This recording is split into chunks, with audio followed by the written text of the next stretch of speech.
It was a very beautiful Saturday morning. Aisha Danjuma, daughter of Alhaji Musa Danjuma, decided to do her daily morning routine exercise with her friends. They jogged on the road for 2 hours, gisting and talking about their daily activities, work, boyfriends, and their general problems. They laughed and giggled as they ran. Then it happened. Aisha suddenly slumped. She fell and fainted. Her friends screamed, shaking her and calling her name. Aisha, wake up! But she didn't respond. Hey God, what kind of problem is this? They panicked. They found a cab and rushed her to the hospital. Minutes later, a doctor walked out with a grave expression. Mom, sorry, he said. She's dead. Her mother, who was already at the hospital, couldn't hold her tears. She screamed and wailed. Her friends were all in tears. What could have happened to Aisha? Was she sick before the very morning? Was she too weak to jog? Did she eat something bad? Everyone wondered. At first, doctors suspected heart failure from exhaustion. But the autopsy revealed something shocking. Aisha had been poisoned. The poison was slow acting, meaning she must have taken it hours before the run. The case was handed to Detective Inspector Balogun. Alhaji Danjuma swore that he must find out what happened to his daughter, and he promised to do his best. Balogun started with the obvious people. First was Tommy, Aisha's friend, who had argued with her over a boyfriend. Then there was Sadi, another friend who came the previous evening to settle a quarrel and even brought Aisha a chocolate cookie as a peace offering. Both women were interrogated. Sadi was the one who was interrogated the most. In fact, everyone thought she was the one. I swear, I don't know anything about Aisha's death. She told the officers, I brought that cookie out of the goodness of my heart. Forensic tests showed no poison in the cookie, and neither had access to the rare toxin, so she was released. Next came Davis, a rising employee in Danjuma Holdings. He was ambitious and close to Aisha. Rumors said Alhaji Musa planned to step down soon, leaving Aisha as the next CEO. Investigators wondered if Davis had something to gain, but there was no proof he had met Aisha the night before. Days passed. Every suspect seemed innocent. Then the forensic report revealed something important. The poison had some metallic content. The poison had been mixed into Aisha's dinner the previous night, but only on her plate and her spoon, not in the general food. The poison was scrubbed with a tissue in her spoon and the plate she used in eating. It was poison that tasted like food, so she didn't notice. Which meant someone inside the house added it. Attention turned to Mary, Aisha's quiet housemaid. Under questioning, Mary broke down. Yes, I added the poison, she confessed. But I didn't plan it. Someone asked me to do it. Mary revealed the name. It was Fatima, Aisha's cousin. The girl who visited the mansion occasionally.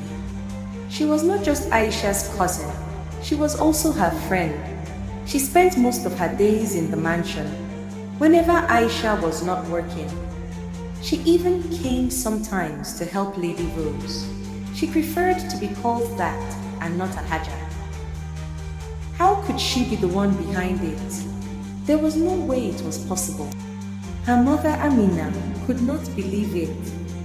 I know my daughter is the black sheep, but she's not capable of such crimes. It's her sister we are talking about here. She explained. When detectives brought Fatima in, she sat calmly.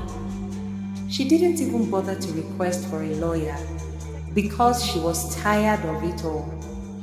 She told the police the truth. I was the brainy one, she said bitterly. The good, but Aisha ruined me. I was expelled from school because I was sitting in for an exam for her. She was never in school, never. There was always an excuse or somewhere to be because she offered me money. I foolishly would always sit in for her.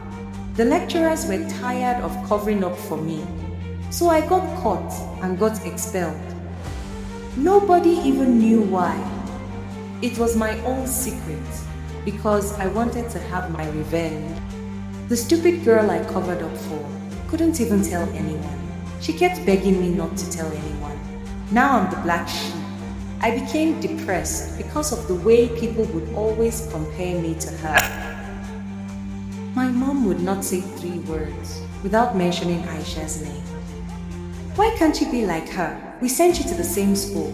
And she graduated well. Now she's working in one of the companies. You're a school dropout who has decided never to go back to school. All you do is drink and club. You are depressed. What exactly are you depressed about? These and many more are the insults I keep getting because I did my own cousin a favor. The detectives were all surprised because she was the last person they ever suspected. Let me tell you people who Aisha is. She is a girl that doesn't like to be told what to do. She never wanted to go to school. She wanted to own a fashion line like her mother. She was already into fashion and designing even before we got admission because she learned from her mom. But her dad vowed that it will not happen, that she will not be like her brother who is abroad playing basketball, that someone must take over the company.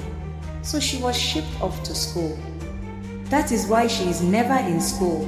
She was running her clothing line while in school, always busy. Why I was helping her in school was so her head can be empty. The company my mother handed over to my father was already being handled by my father and my brothers. I didn't want to be an underdog. I wanted to be at the top. If I graduated, of course I was going to join the family business and my brothers would be ordering me about. I didn't want that.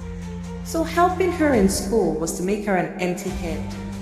When we graduate, my uncle would have easily employed me. He wouldn't have seen it as anything. My cousin and I behaved like twins. I would have worked my way to the top and be known all over the world as a top business tycoon. That was what I wanted, and I nearly got it. Why can't I run the company since I'm the brainy one? My mother is her father's sister, for crying out loud. Am I not family? It actually got to me when she started handling 2 businesses perfectly. Her clothing line and the company, the girl that destroyed me, is handling 2 companies. It got to me, so I plotted again for the second time. Since my first idea failed me, I met Davis, begged her to employ him, made him brainy enough to get to the top, and then instigated Mary, who also had a motive to add poison to her plates and spoon. I heard Mary's phone conversations on one of my visits, by the way. And as for Davis, I convinced him to be stealing from the company. He had been committing fraud inside the company, and no one knew. I also taught him how to work his way to the top.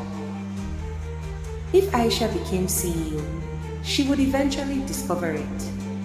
But if Aisha died, Davis would become the next person in line to lead the company. I nearly succeeded until you people came with your nosy selves.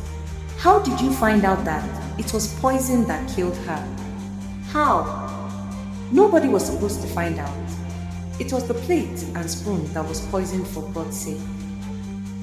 Davis, Mary and Fatima were persecuted and jailed. Aisha's family was devastated. A girl they called daughter. How did she become this wicked? Why is it that no one knew about what transpired between them in school?